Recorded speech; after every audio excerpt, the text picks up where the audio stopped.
Hey, everybody, it's Scott Steen with winnersandwhiners.com coming to you with the Tuesday MLB edition of Today in Sports Betting. Joined, as always, by my capable co-host. He is the one and only Scott Reichel, Long Island's finest. What's up, Scotty? Nothing much. Chilling. Looking forward to some more playoffs coming up over the next couple of days. But it's the wrong show because we're talking about baseball.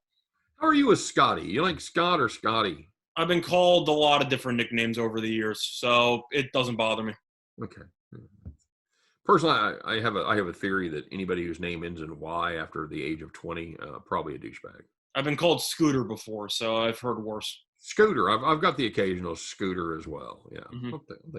I'll take Scooter. All right, bud. Well, we've got a full slate of MLB action. We've got Corey Kluber, Scott. He's really trying out your faith in your theory. He's really, really trying it out because it looks like a pretty good spot. Yep, of fading. By the way, Scott's 4-1 this year on fading the guy off the first start after the no-hitter. It's worked out well. Worked out again well last night with Spencer Turnbull.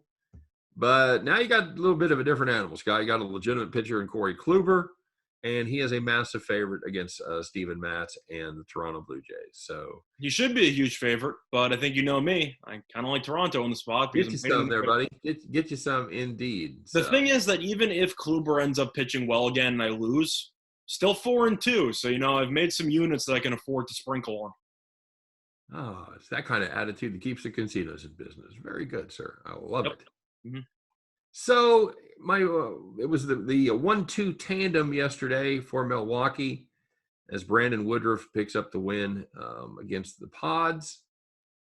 And now the second part of that 1-2 punch is Corbin Burnes going for Milwaukee against the Padres' Joe Musgrove. Speaking of fading no-hitters, it's Joe Musgrove, everybody. Scott, I don't know why the Milwaukee Brewers hate Corbin Burnes so much. I believe he gets the least amount of support in the entire league. Can't score runs for him. Cannot. He's a loner. Can't score, won't score, Mm-hmm. Scott.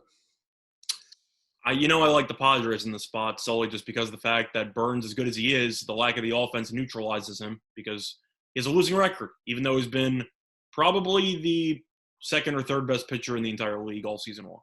Well, and they ended up having to burn Hader. Yep. Of course, they'll use him again. Council's not afraid of using 2 days in a row, but they had to burn Hader there in the ninth inning of a game that they really shouldn't have. They had a 5-0 lead and ended up. Yeah. So that's certainly factors into it. Every fiber of my being, Scott, says you back the better pitcher. So I've seen the Brewers lose too many games that Burnes pitches well in. I know. Well, the Brewers have won 3 in a row. I know that the Padres lost yesterday. Still won 9 of 10. Yeah.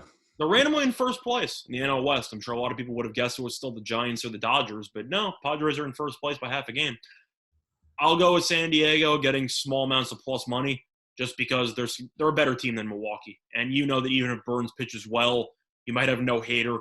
We've seen Milwaukee's bullpen, which should use Brent Suter. Fun times. So, yeah, I'll go with the Padres plus money in the spot. Well, and Musgrove, as much as I hate him, he's been good his last 2 starts, Scott. 12 innings pitched, just 1 earned run, just 7 hits. Mm-hmm.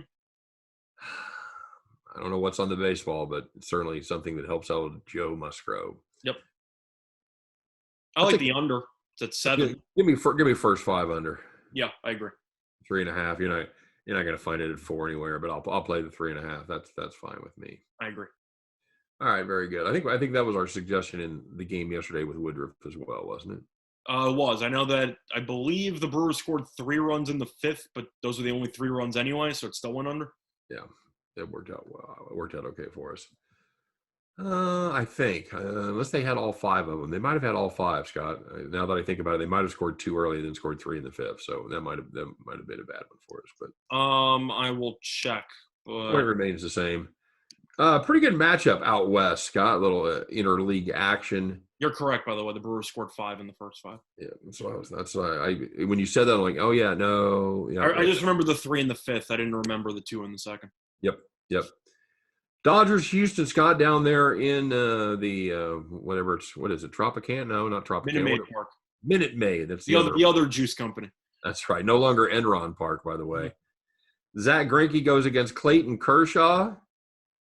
Scott, both these pitchers having decent seasons. They're not having Cy Young caliber seasons, but they are still pitching very well. Houston's small underdog here. You can catch the Dodgers and Kershaw minus 118. Scott, how do I say no to that? You don't. Fair enough. Give me the I don't know if you wanted a counterpoint there, like a good cop, bad cop situation, but I can't really say no. I let you choose whether that was a rhetorical question or not. Yeah, you're looking at a matchup here involving Houston, who has been good this season, but they just got swept by Texas. Meanwhile, they're against the Dodgers, who have won 7 in a row, and the Dodgers are starting to hit again, which was the issue earlier this season. But you're looking at the Dodgers and how Kershaw, even though he has not been as dominant as he has been in years past, because, spoiler alert, he's a little bit older than he was back when he was still in his prime. We've looked at the numbers here, and I don't know how the Dodgers are minus 118 against anybody, pretty much. Good question. I don't know. Yeah, the Dodgers and Kershaw.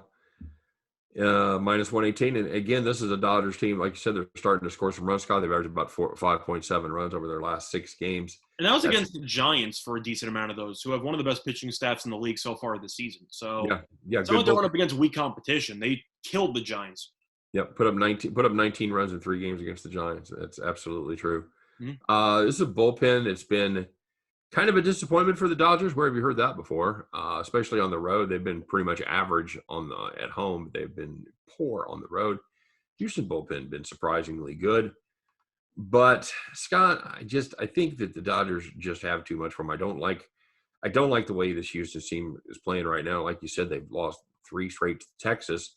When people hear the Texas Rangers, the most common response is, "Oh, that's right. There's another team in Texas. I forgot." Mm-hmm. So yeah, I'm going to take the bargain price. I'm a bargain shopper, Scott. I'm looking for deals, and there's no better deal that you're going to get than Clayton Kershaw minus 118. I'm trying to think of how many times this season you'll see the Dodgers below 120. Maybe with a 5th starter if they get some injuries, That and maybe a game or 2 against San Diego, but you can probably count them on both fingers. It's not going to happen that often. On both fingers? Both hands. I don't know what sort of horrible accident has occurred. Both hands. Thank you. I give noted. It might be only twice. I give it. That's not what I meant when I said that. By the way, what do you got? You on the under here? Or do you think somebody explodes? I don't really want the under here. I think there's a decent chance Greinke gets shelled. Plus, Kershaw hasn't exactly been as dominant as we've talked about in, this season as he has in seasons past. In Houston, hits lefties pretty well. I mean, they're equal from both sides, but they still hit lefties well. And we talked about the Dodgers bullpen, which I'm never a fan of. I'm not going to touch the total, but an 8, I don't exactly want the under in that spot. I think it's the okie doke, man. Because everything says this total should be 7. Yeah, we've seen 6.5 with what's unexpected. In this game, it's 8. I'm looking at the over. I think they're daring you to take the under, and I'm looking at the over as well. This is surprisingly, Greinke has been an over machine. Scott, the over is hit in his last 6. It's hitting Kershaw's 5 of his last 6. So 12 of the last 13. 11 of the last 12 between these two pitchers. You've seen the over hit. I'm with you. Greinke's a guy. He's done well his last 2 starts as far as pitching deep into games. But before that, Scott, he had a little run there where he went just 4 innings. So I'm on the over. I think one of these teams breaks out and puts up 5 or 6 runs, and I think that'll be enough to put the total over. And I'll take again, just give me the Dodgers. They're on sale. I'm stocking up. Yeah, I agree. All right. Anything else you see on the board for tomorrow or for today rather, that gets your attention? I'm tempted by the over in the Twins-Orioles game. I know Berrios has been good. Kramer has not. And if you look at how Baltimore has been pitching lately, not very good.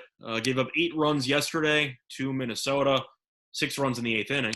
But you look at the Orioles in their last couple of games there, 8 runs against this is what they've allowed. 8 runs against the Twins, 6 against the Nationals, 12 against the Nationals, 4 against the Nationals, 10 against the Rays, 9 against the Rays, 13 against the Rays, 6 against the Yankees, 8 against the Yankees, 5 against the Yankees, 7 against the Mets. And I mentioned a lot of games there. It's a lot of games over 4. I believe I mentioned one game that they allowed 4 runs or less because they have been absolutely just, I don't know, batting practice. Is that kind of how I would sum it up? And if you look Not good. They finally got a good start yesterday from John Means, and still give up 8 runs. Bullpen came in and shat the bed. So meanwhile, you look at Kramer, 0-4, 6.35 ERA, 1.59 WHIP. He's not been good. Berrios, I do think, has talent.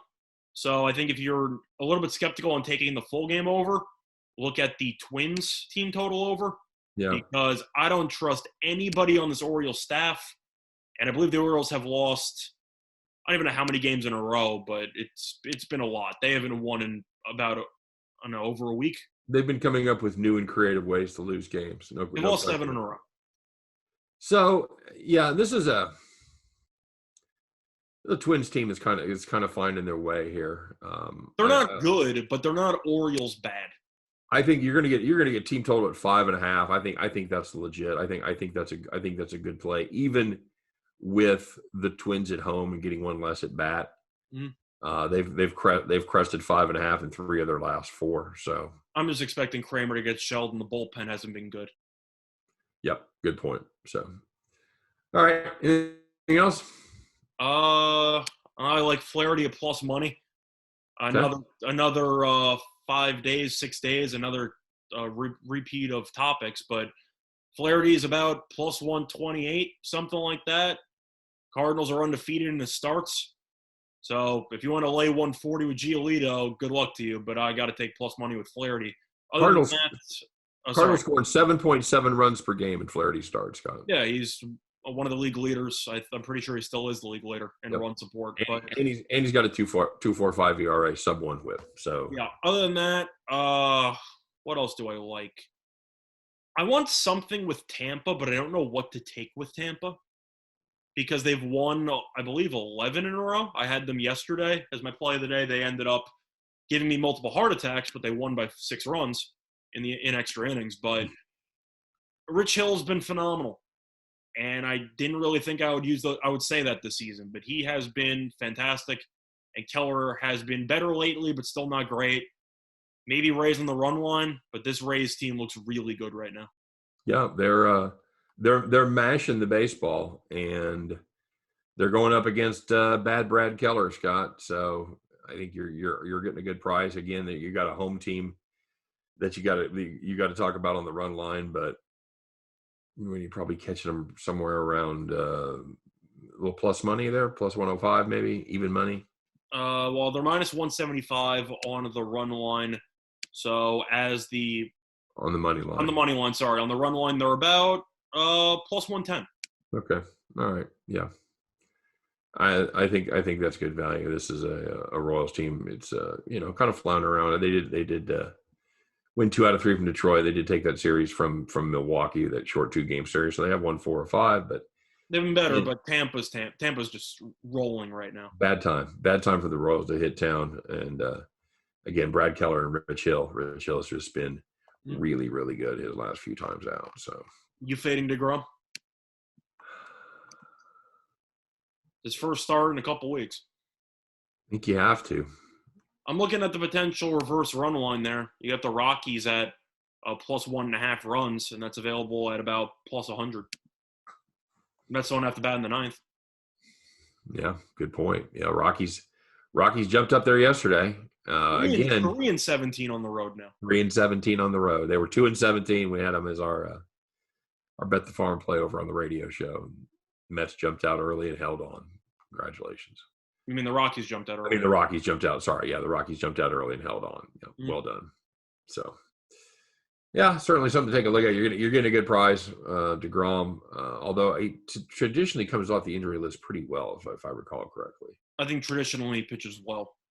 That's what I'm saying. So I'm saying you don't need all the time statements. He just pitches well all the time. Fair enough. All right, guys. As always, if you're looking for more information on these games or any others, don't forget to stop by, check out winnersandwhiners.com. Deep dives and predictions on every game every single day.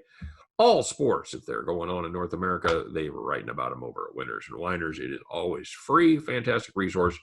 Make sure you stop by and check it out. We appreciate you guys stopping by here today and listening to Scott and I talk a little baseball. We'd appreciate it as always if you give us the old thumbs up. Subscribe to our channel if you haven't done so already. And of course, we wish you nothing but the best. Hope every one of those tickets in your pocket turns into cash money back at the window. You guys have a great day, and we'll just do it again tomorrow. We'll see you next time on Today in Sports Betting. Take care, everybody.